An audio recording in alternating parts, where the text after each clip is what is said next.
Honourable Senators, I have received a notice from the facilitator of the Independent Senators Group who requests, pursuant to Rule 4-31, that the time provided for the consideration of Senators' statements be extended today for the purpose of paying tribute to the Honourable Senator Kutcher.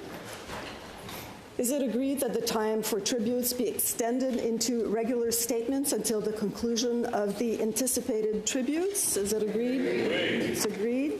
D'accord. I again remind senators that pursuant to our rules, each senator will be allowed only 3 minutes and they may speak only once. These times do not include the time allotted to the response of the senator.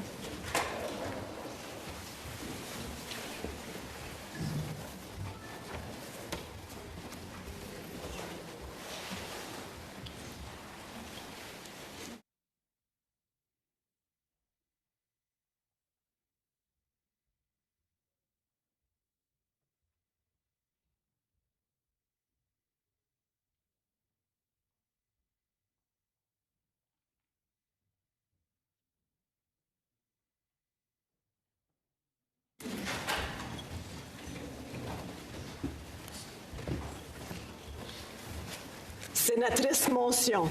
Senator Moncion.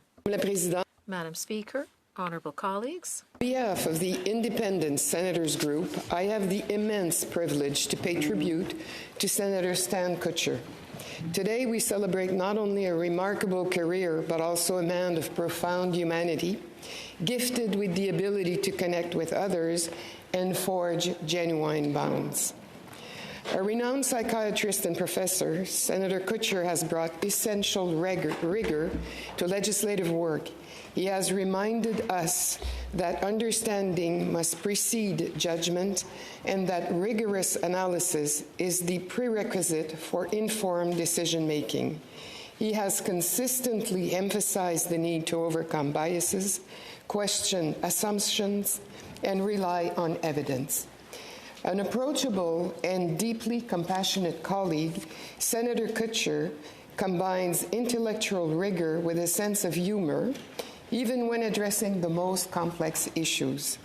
His ability to bridge the gap between knowledge and people has made him a highly respected voice in this chamber. During his 8th year in the Senate, he has consistently championed youth mental health and helped advance national discussions, particularly on suicide prevention and medical assistance in dying.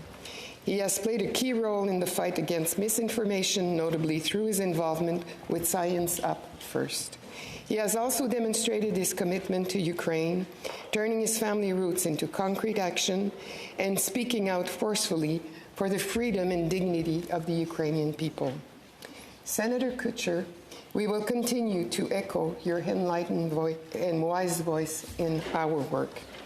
Your voice will also remind us that politics, at its best, is rooted in intellectual curiosity, compassion, the courage to do things differently, and of course, with a touch of humor. In these times, your reflections on the importance of democracy and the essential role of an independent Senate will certainly continue to resonate in this chamber. On behalf of your ISG family, please accept our deepest and most heartfelt thanks. Your dedication has touched us in ways that go far beyond remarkable contribution to our institutions. Each of us has been enriched by your presence, your generosity of spirit, and your unwavering commitment. You are one of those rare individuals whose kindness and integrity leave a lasting imprint, not only on the places you serve, but on the people fortunate enough to know you and work alongside you. We will miss you, dear Stan.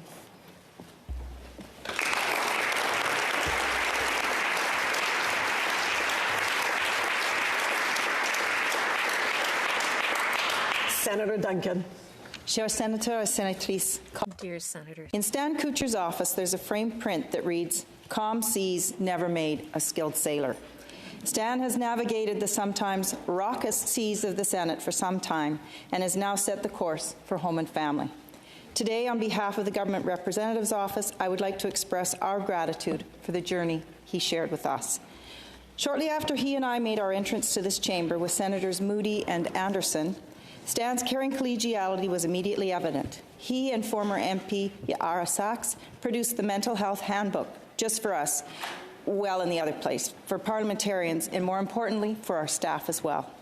Stan's legacy in Parliament is far more than this handbook. His mentorship and kind tutelage of young people, staff, and younger parliamentarians will be forever appreciated by the staff as they continue their careers, and by Canadians as parliamentarians we grow in our understanding that health is mental health. A skilled sailor, Stan Kutcher's expertise and passion for mental health includes an appreciation for our vast country. As we were waiting to enter this chamber for the first time, I shared with Stan that I was from the Yukon. I was already respectful of his incredible caring skill, and he replied, reminding me of a study from his work at Dalhousie, published in the Canadian Journal of Community Health, entitled Do National Frameworks Help in Local Policy Development? Lessons from Yukon about the Evergreen Child and Youth Mental Framework. Senator Kutcher, your work and your words continue to resonate throughout our country and in this chamber. May I remind our colleagues of your words in this chamber. You said, I see our country through the metaphor of a tapestry. Each unique thread is woven together with many other unique threads. Each thread strengthens others and in turn is strengthened by other threads. These threads hold us together instead of pulling us apart. These are the ties that bind us. Senator Kutcher, your thread in the chamber's red tapestry has been many colors, most especially blue and yellow. A tireless voice for Ukraine, we share your heartache. You have called upon us all to do more. We have heard you. Your voice for Ukraine continues to resonate. Senator Kutcher's efforts, whether they be standing with Ukraine, addressing neglected tropical diseases, helping family members find peace in the final moments of their loved ones, or his mentorship, he has conducted himself with unwavering and unrelenting moral strength, standing up every time duty called to remind this chamber and the country that we can and we must hold ourselves to the highest moral and ethical rigor, and our actions can change the world for the better. Stan Kutcher did not despair, and he did not pass the buck. Rather, he helped us all to be good sailors in these sometimes rough seas. Now, Stan, as you find your way to shore with your family, on behalf of the Senate and all Canadians, we are grateful to you for your service and to your loved ones for loaning us to you. Thank you.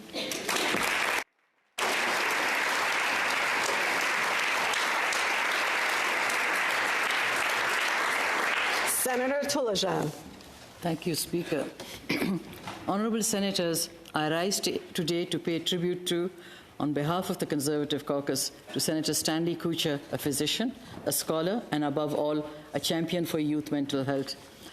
Many people know Senator Kutcher for his distinguished career in psychiatry, for his advocacy on the mental health and dignity of young people. Some may know his affinity for the arts, something the two of us have in common. In this chamber, we also know him for his fierce advocacy for Ukraine and displaced Ukrainians. But what I will remember most about him is something quieter, but no less extraordinary. I will remember his kindness, the way he listens, analyzes, and responds in a calm, respectful way. Senator Kutcher and I had a conversation earlier in the week.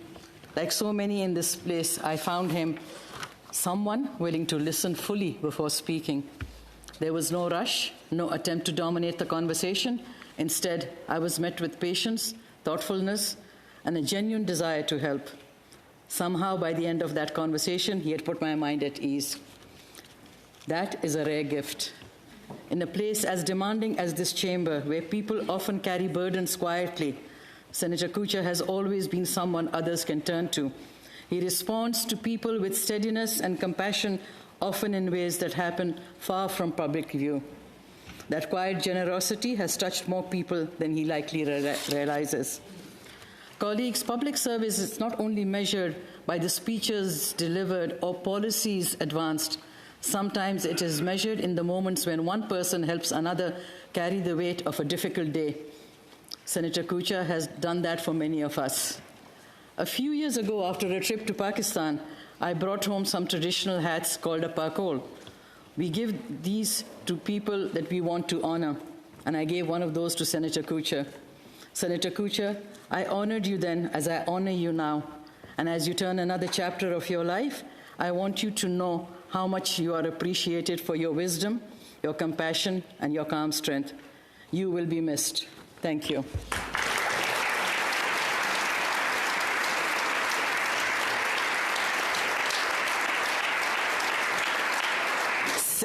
Senator Deacon, Nova Scotia. Thank you, Your Honor. One Sunday afternoon during the 2011 federal election campaign, our doorbell rang. It was in the midst of an April shower. Others might call it a torrential downpour. Opening the door, I was marginally relieved to not find Jehovah's Witnesses, but two completely sodden politicians, Senator Jim Cowan and the Liberal candidate for Halifax, Dr. Stan Kutcher. Now, we've all experienced the sincerity of Stan's enthusiasm. Impressively, this day was no different. Jim, however, was not nearly as convincing. But enthusiasm only gets you so far in life. Stan lost that election by a narrow 26-point margin. Yet, he remained undeterred, ultimately throwing his hat back into the political ring, smartly, this time, as an unelected politician. Stan arrived in this chamber as a world-renowned academic in the field of child and youth mental health. Well before ever meeting him, I was inspired by Stan's determination to find innovative ways to scale his knowledge. Understanding that there would never be enough psychiatrists, he worked to bring effective treatment to the front lines through education in Nova Scotia's junior highs, high schools, and universities. Today, his work continues across Canada and in over 20 countries globally in K-12 and post-secondary settings. Stan's practical and transformative approach to problems, together with his innovative mindset, introduces a type of thinking that's needed across the public service. Stan's a doer. When he sees a problem, he gets to work fixing it, and he doesn't wait for the red tape to get cleared. Stan's voice brought candor, scientific grounding, and humor to this chamber. Above all, his voice brought humanity. That was never more evident than during our exceptionally weighty debates on medical assistance in dying during the 43rd Parliament. His thoughtful contributions to the C7 debate were measured, deeply informed by evidence and compassion. Needless to say, I've been a big fan of Stan for a long time. Stan was appointed 6 months after me, and I was quickly called to congratulate him. We decided to go to lunch a few days later where Stan peppered me with questions about the Senate. Now, in my defense, trying to explain the logic underlying the Senate's culture to a psychiatrist is a very tall order. A few months later, I asked Stan if I'd been any help at all. None whatsoever, he said. Stan, I never would have imagined that we both have the responsibility of serving in the Senate. Together with my CSG colleagues, I want to thank you for your insight, your kindness, your friendship, and your humor over all these years. It's been the best medicine.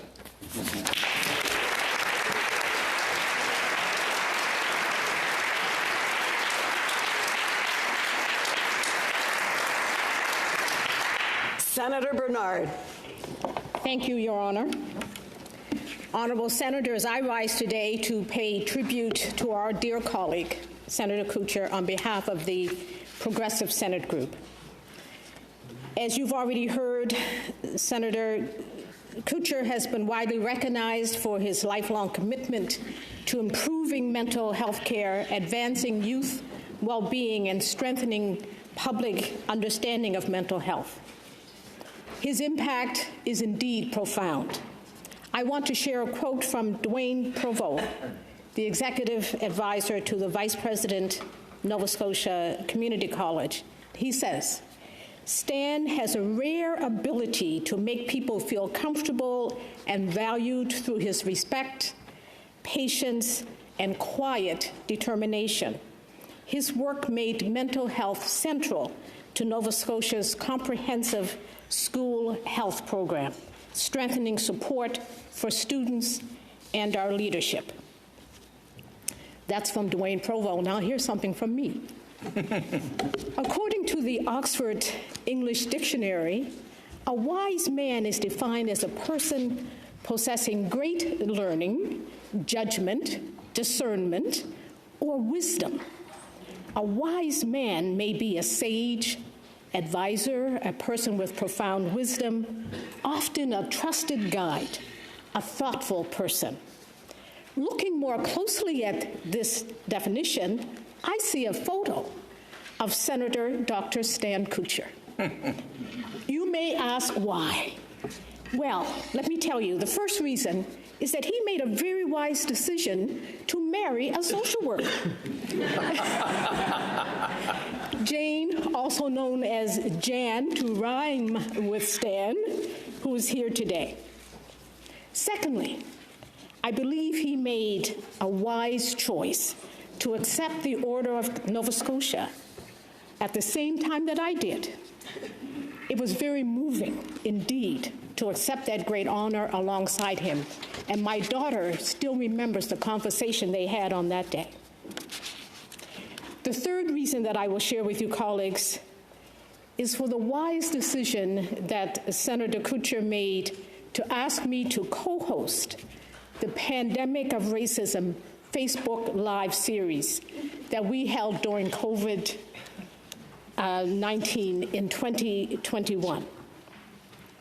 As we witnessed two crises unfolding at the same time, a global health emergency and the heightened visibility of the deeply rooted pandemic of racism, we were called to action. He was called to action and invited me alongside. The disproportionate burden placed on Black and racialized Canadians was deeply concerning.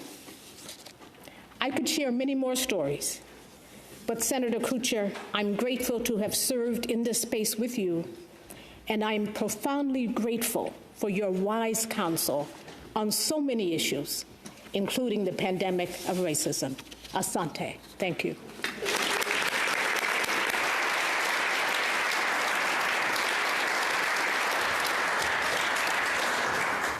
Honorable Senators, sorry to interrupt the tributes, but I would like to take a moment to advise you that at 1:55 p.m., a test of the Alert Ready emergency alert system will take place.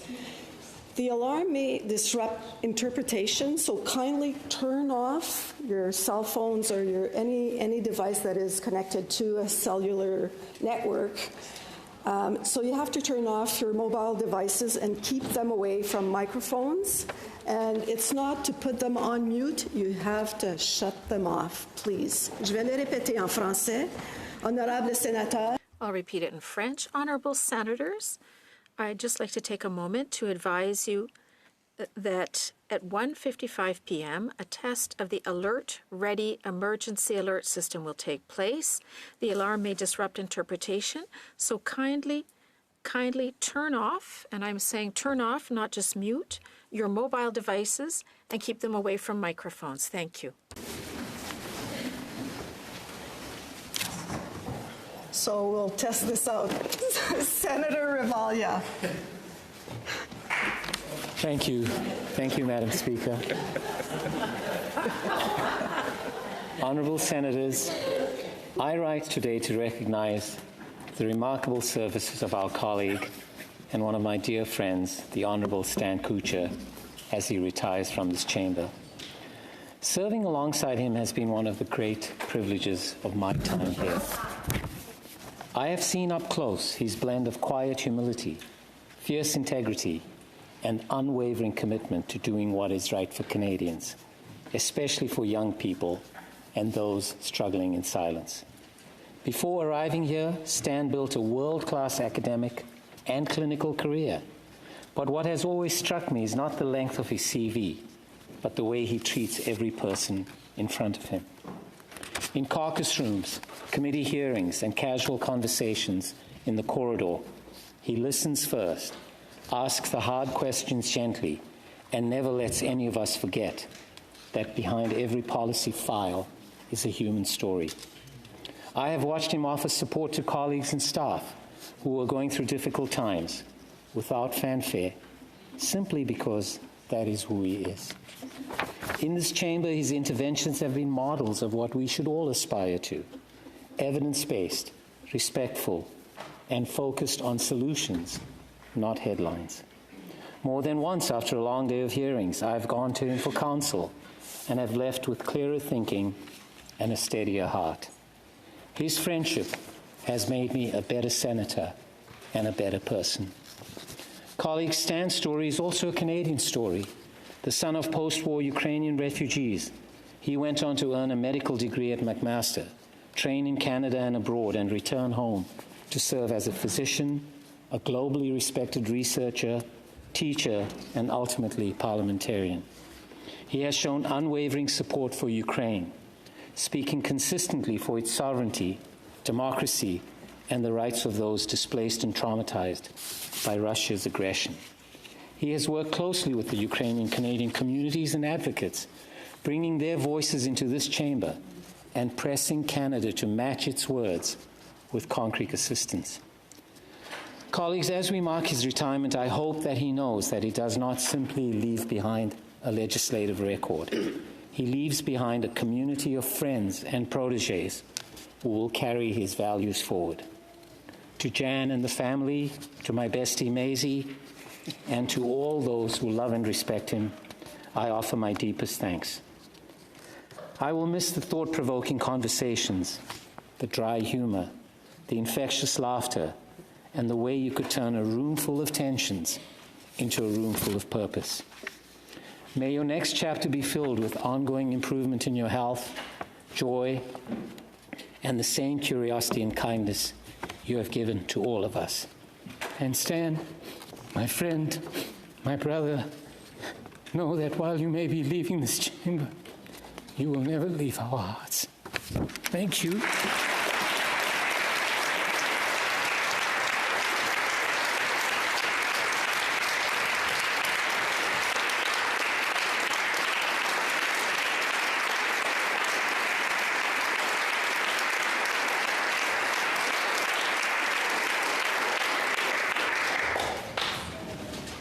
Senator Burey. President, honorable colleagues, it's with mixed emotions that I rise to pay tribute to a metaphorical giant in spirit, in impact, in joy, in life, in the character and person of our dearest colleague, the Honorable Senator Dr. Stanley Kutcher. I won't reiterate his accomplishments and numerous accolades, but propose to simply share some personal anecdotes that speak to his character, honor, and deep commitment to Canada and Canadians, especially in the area of mental health and wellness. It was Stan who sent me my first handwritten card, which I will remain displayed in a place of prominence in my home. I'm not sure how it got there so quickly because it arrived within days of my appointment. He must have some magical connections to some higher authorities. And yes, his call was one of the first calls that I received after my appointment. That warm welcome created a space for me to... Okay, sorry. You and I think... More time. And yes, his call was one of the first calls that I received after my appointment. That warm welcome created a space for me to grow, and his constant support nurtured every initiative that I was bold enough to embark on. I think of when just the kernel of the idea of the mental health substance use party, you started it. A use party roundtable began to germinate. It was Stan who took the time to say, let's meet and discuss this. The parable of the mustard seed reminds us that small ideas, when nurtured, can grow into far-reaching impacts and substantive impacts. My feet had indeed led me to the right place, and the path I was now on was filled with gems and not crumbs along the way. Stan's work, presence, and direction are on full display throughout the report, and it has begun to bear fruit. I've gone to international parliamentary conferences, and speakers and participants have read it. Locally and nationally, it's made an impact. A young woman who recently graduated from a university here in Ottawa shared with me that the report is now required reading. And then there's the time he handed me the baton on mental health by presenting me in my office with a unique, prestigious, handcrafted plate signifying one's commitment to advancing the cause of mental health in Canada, the Paul Hansel Foundation Convo plate. I could go on and on. His joyful smile and wide arms call us into dialogue to work together. And I couldn't end this speech without talking about Stan's wit, his wicked, wicked sense of humor, that as we got to know each other and sharpened our responses and comebacks had us in stitches. Honorable Senator Dr. Stan Kutcher, to your wonderful wife, children, grandchildren, and family, thank you. I wish you good health, joy, fulfillment in this new chapter. Merci.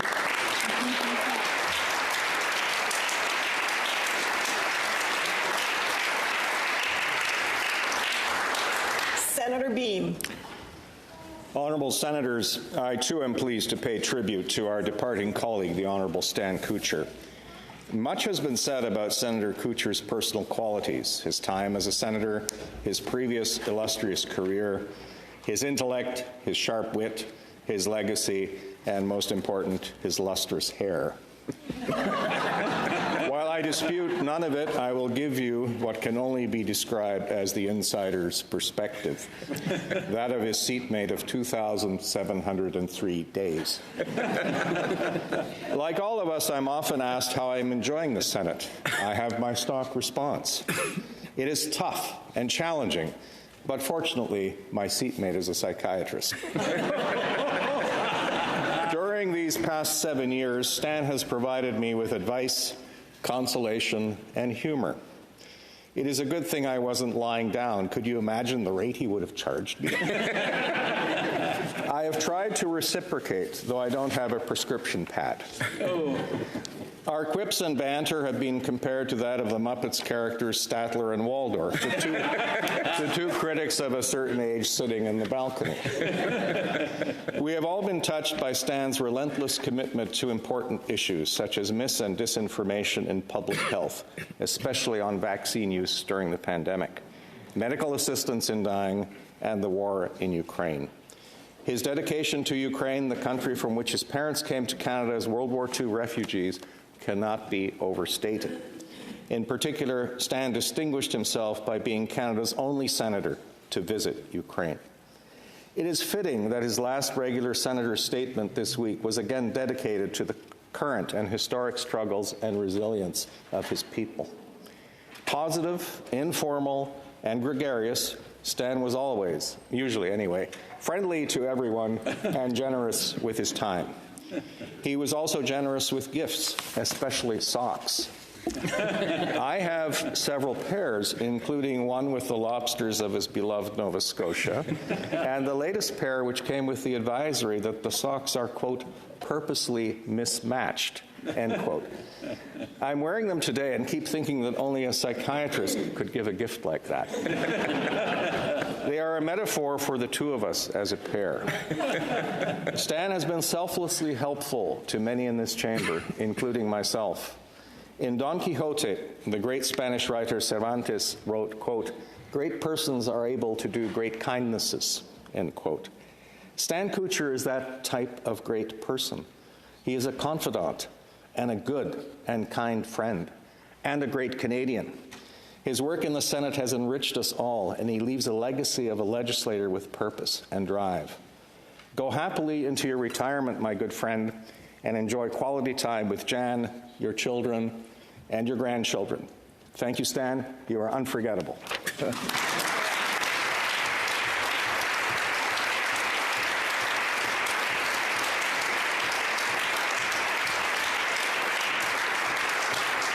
Senator Dasko. Thank you, Madam Speaker. Colleagues, I am so happy and pleased to honor my friend and our colleague, Senator Stan Kutcher.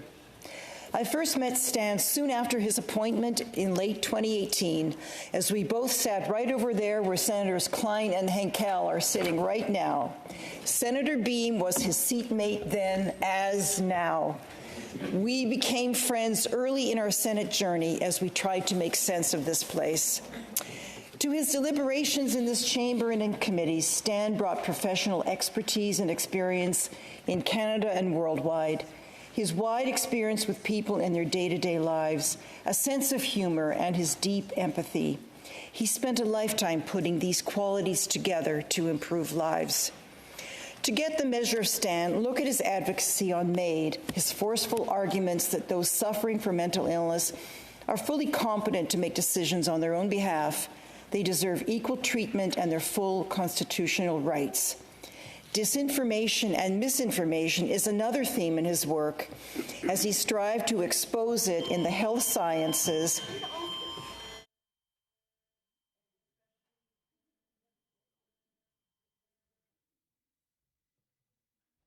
Timing is off, so I'm sorry about that.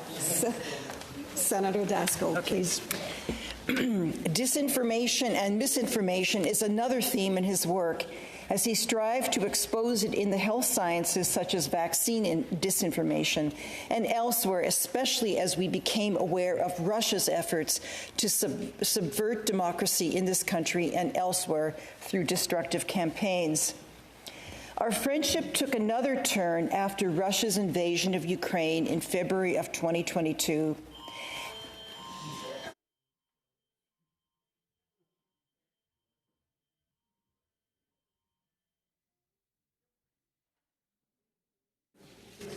I'll start that sentence again, if I may. Okay.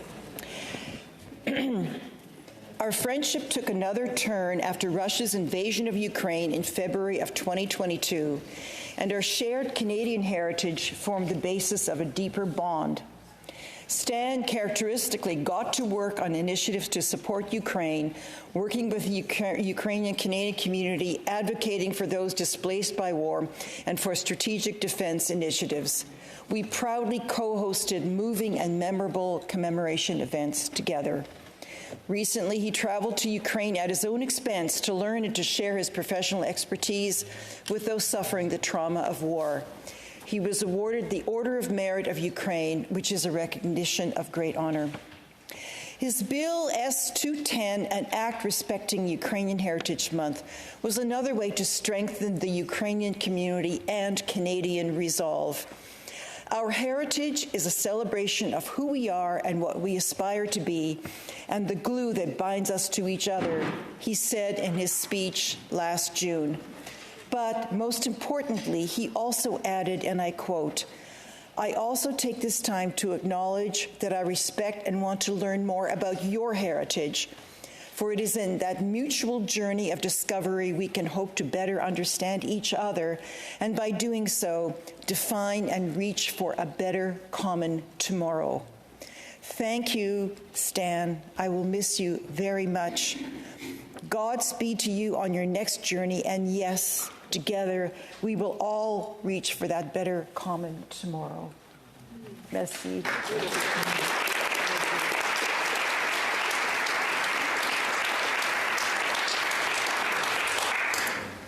Honourable Senators, I wish to draw your attention to the presence in the gallery of Senator Kutcher's wife, Jan Shepherd Kutcher, his daughter Leah, and her partner Nadia, and 4 of his 9 grandchildren, Liam, Oliver, Ted, and Casey. They are accompanied by other members of his family, the ambassadors of Ukraine and Taiwan, the head of mission of Japan, and president of the Ukrainian Canadian Congress, as well as staff and friends. On behalf of all senators, I welcome you to the Senate of Canada.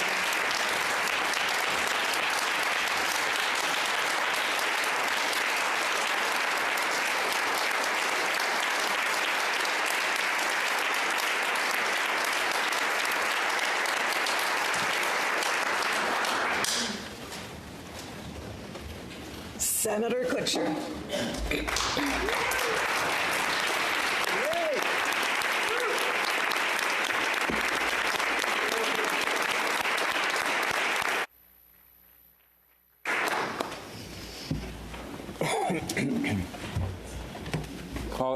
Colleagues and friends,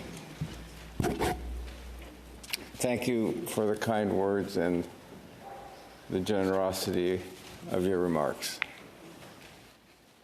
this is my final speech in this place, and I'm having some emotional difficulties. But I also know I have unlimited time.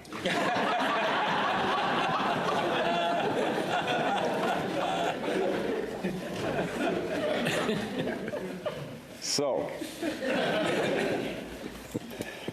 first let me thank my wife Jan for putting up with me tacking on an additional 8 years of demanding work before slowing down, and more importantly, putting up with me for over 50 married years. I am so grateful for your support. None of what I have done could have been possible without you. I know it's not been easy, and I really appreciate your forbearance. I'd also,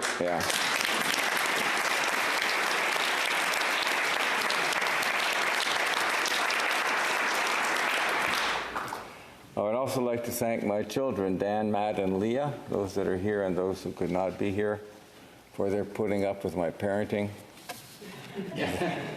The fact that you all turned out well is a tribute to your mother.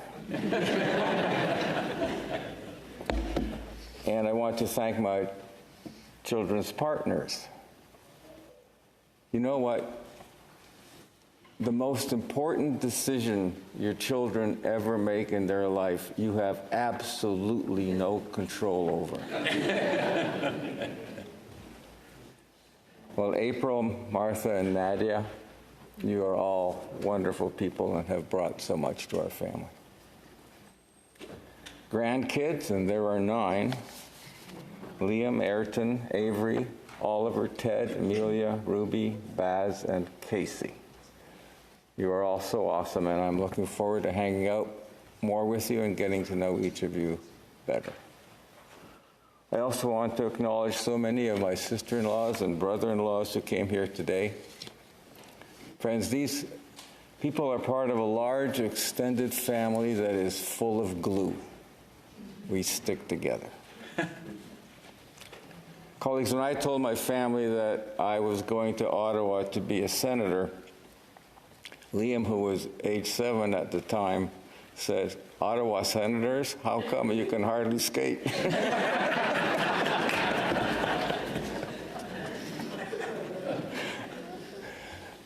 And I also appreciate that I have had just so many people to work with over the years that have been just amazing in my staff. At first, Amy, who has been the rock of my entire Senate work.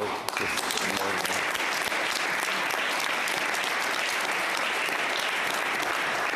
And Megan, who just supported everything in our office and me while we're all going full tilt, and she did it from Halifax. It's just unbelievable, with 2 young kids. Just great. Thank you so much. And Xenia, who helped me so much in all the work we've been able to do to support Ukraine. And I want to acknowledge some wonderful young staffers who started with me and then got fed up and moved on to bigger and better things. Lauren and Branaby, if you're here, thank you so much. But colleagues, we all realize that none of the work that we do, we can do without our dedicated staff. And part of having young staff is that we are so glad when they grow up and move on to bigger and better things. It's just a privilege to have that happen. There are others in attendance, including ambassadors and diplomats from Ukraine, Japan, Taiwan, places that I've had the privilege to work in, as well as the President and representatives from the Canadian-Ukrainian Congress, with whom I could not do any of the work that I have done. I also want to recognize the work that everybody does to keep this place operational, from Shyla and her team to PPS and ISD to the pages, and those who support and maintain our offices and our resource infrastructures, and who provide for our nourishment and comfort. And that is just amazing. Thanks to you all.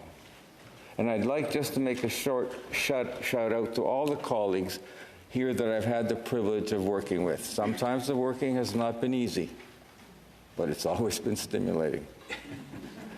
And especially I want to acknowledge the friends that I've had the pleasure to make here. I can't say enough about you.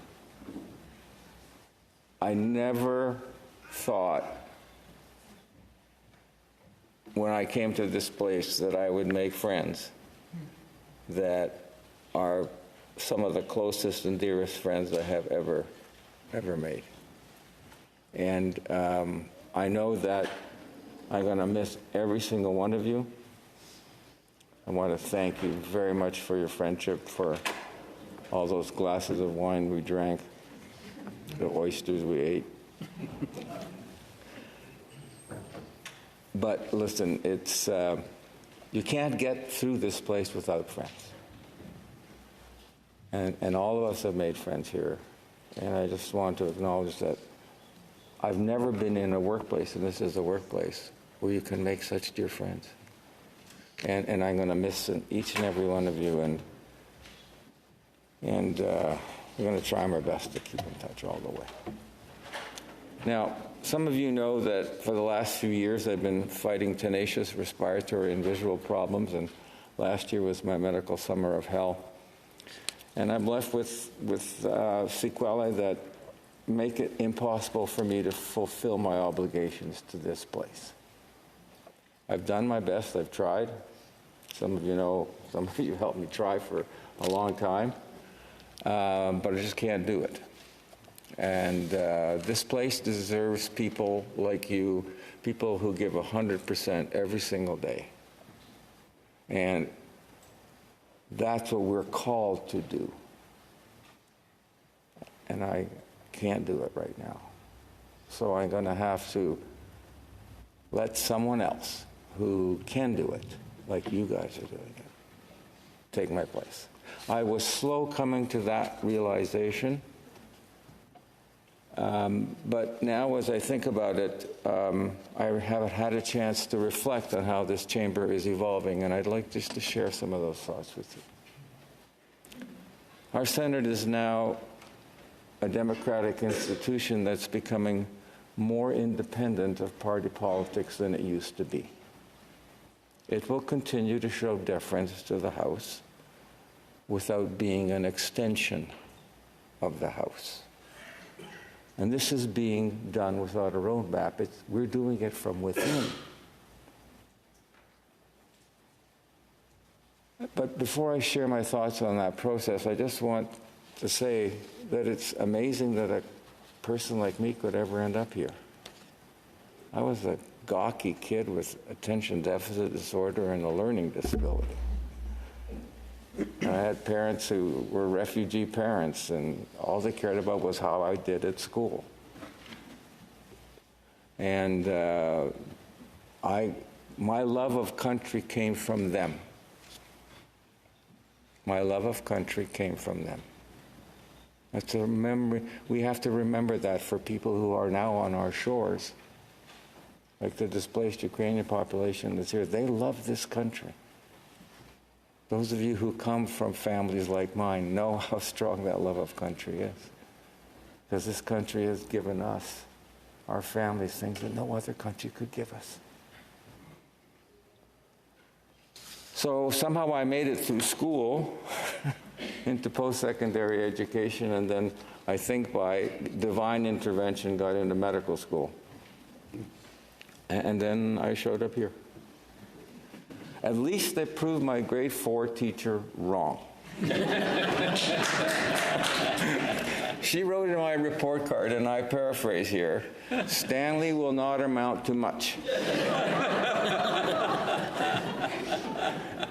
He can't sit still, he can't spell, and is always disturbing his neighbors. And that got me to thinking, look at us, look at yourselves. How did we get here? We all got here on completely different paths. We all came here from completely different directions. No two of us came the same way. And yet here we are. Actually, fate thrust us upon each other. And when I look at this chamber, I see Canada in all its colors. And when I listen to people speak, I hear Canada in many of its tongues. And I experience Canada in all its messy regional glory. And then I pinch myself, and I think, here we are. At full complement, there are 105 of us. 105 out of a population of 40 million, more or less. We belong to what is arguably the most privileged group in this country. We get a say in what this country is, and we get a say in what this country is going to become. How amazing is that? We are not the government, but we have an independent role in governing. We are not the opposition, but we have an independent role in holding the government to account. We can influence, but we cannot direct.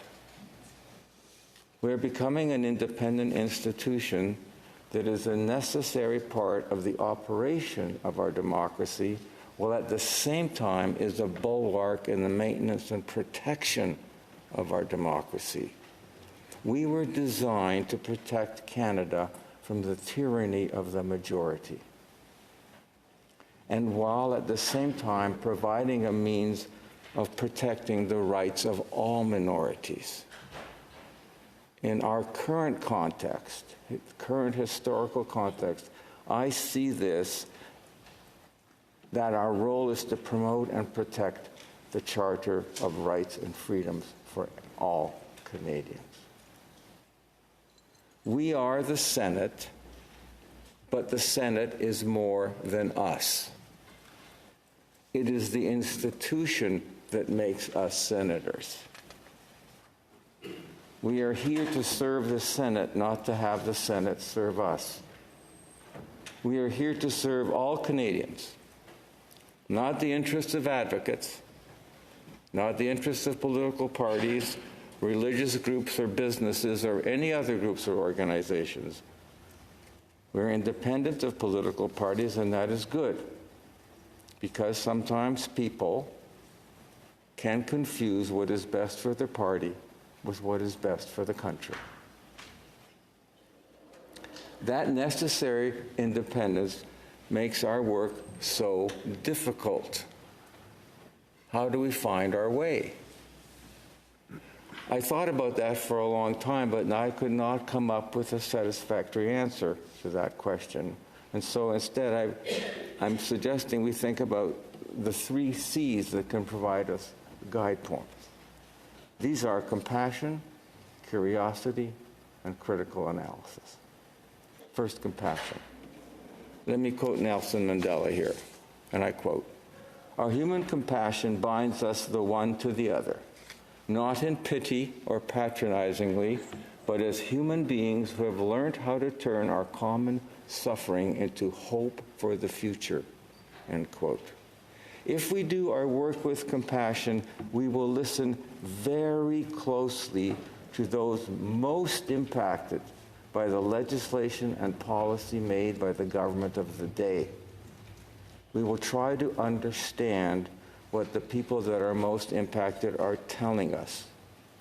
And we will not let our biases or prejudices cover our eyes or close our ears. I have to say that we have not always done this as well as we should. And we need to ensure that in the future we do so. We need to ensure that the cacophony of some does not drown out the voices of others. The second is curiosity. If we do our work with curiosity, we'll want to know as much as we can about every issue that confronts us. We'll come to our work with open minds, driven by wanting to know more, because it is curiosity that allows us to see beyond the horizon.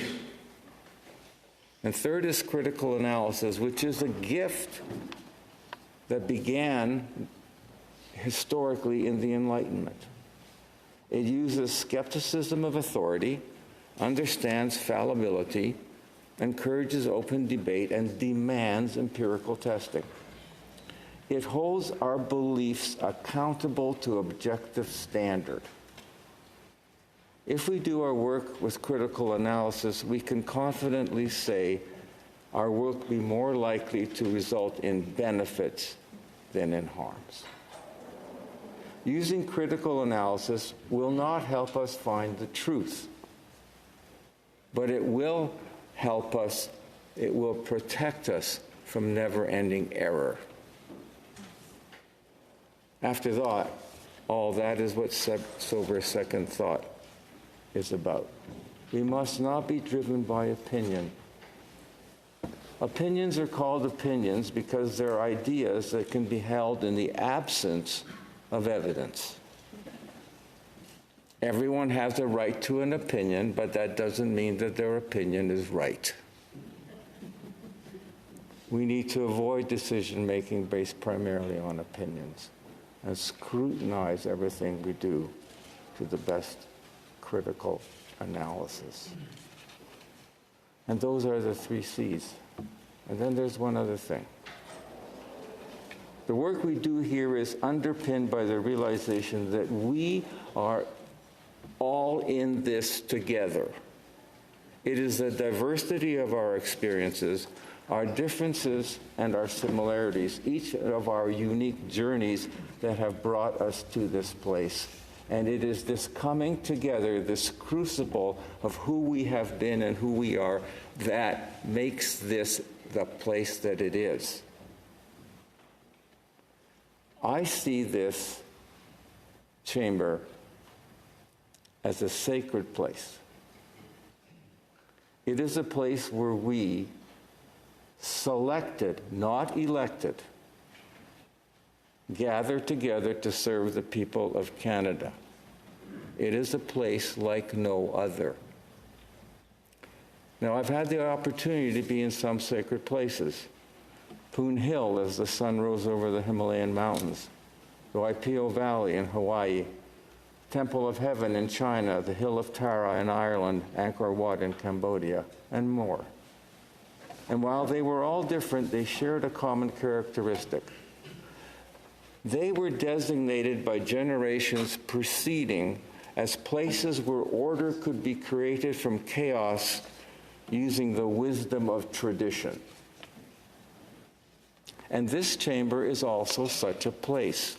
We struggle to make order from chaos, and we do so within the context of our tradition.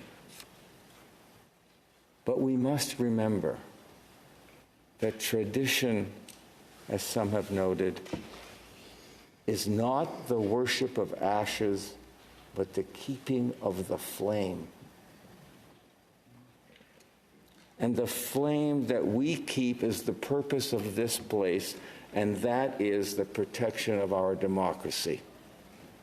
That's why we're here.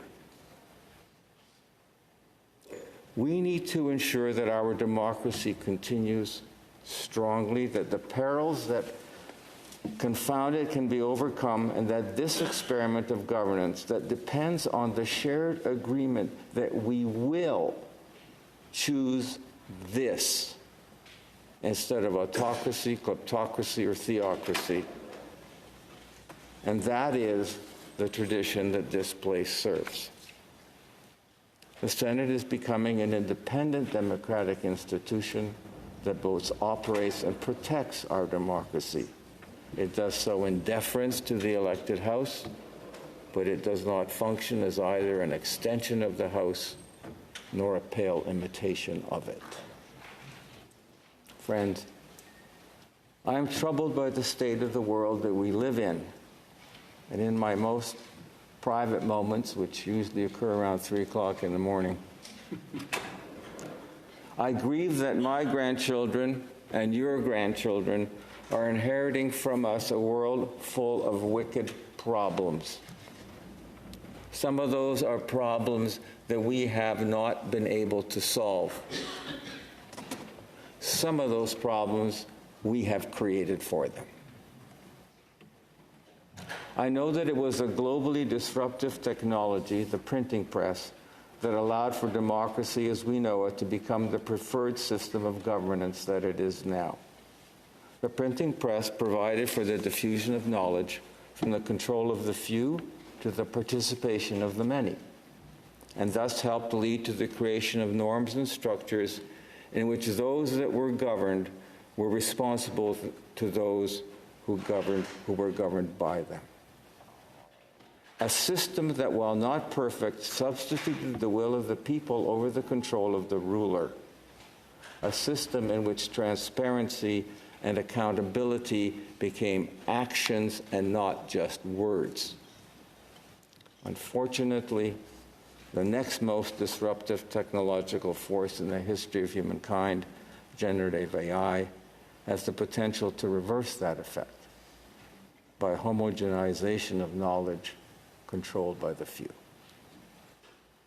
allowing those that rule to dictate what those who are ruled learn and believe, making the words transparency and accountability only words again. My friends, underlying this threat is the apparent increase in the loss of trust in our societies. In 2026, the Edelman Trust Barometer, and I know there are problems with that measure, reports that 7 out of every 10 people from 25 different nations, including in Canada, are hesitant or unwilling to trust those who have different values or backgrounds.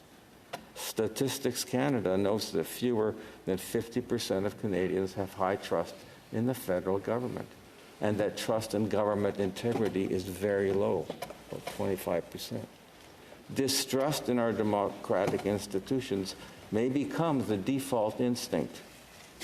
We seem to be living in a time where our social contract is in danger of not just fraying, but being ripped asunder, where respect and reason are being dethroned, when anger and rhetoric are being used to attack those institutions that provide just governance for the many, seeking to replace them with those that promote control by the few. A time when some seek to avoid their civic responsibility to the many by twisting attempts to promote the public good of the many into sophistries on the fantasized personal liberty of a few.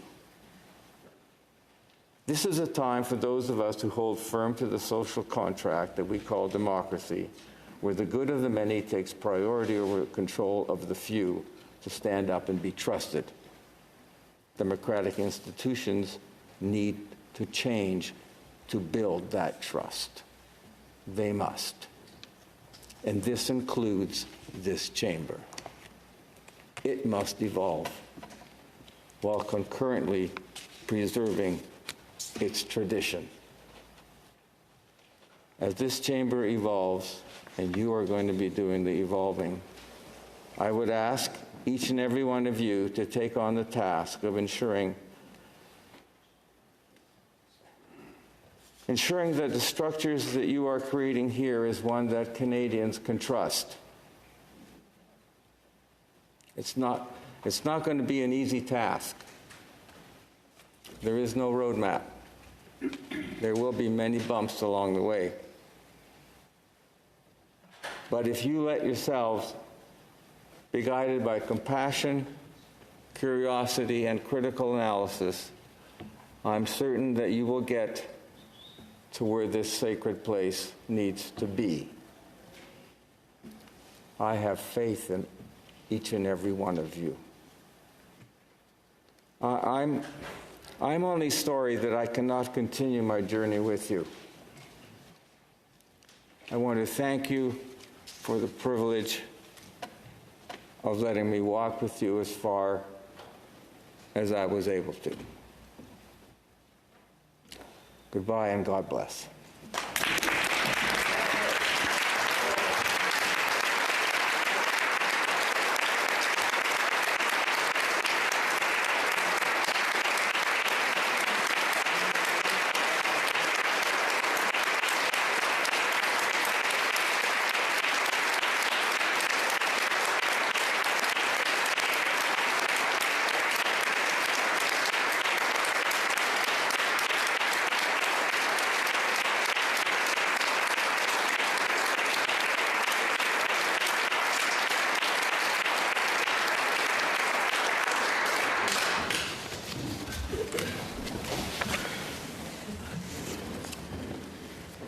Honourable Senators, I wish to draw your attention to the presence in the gallery of our former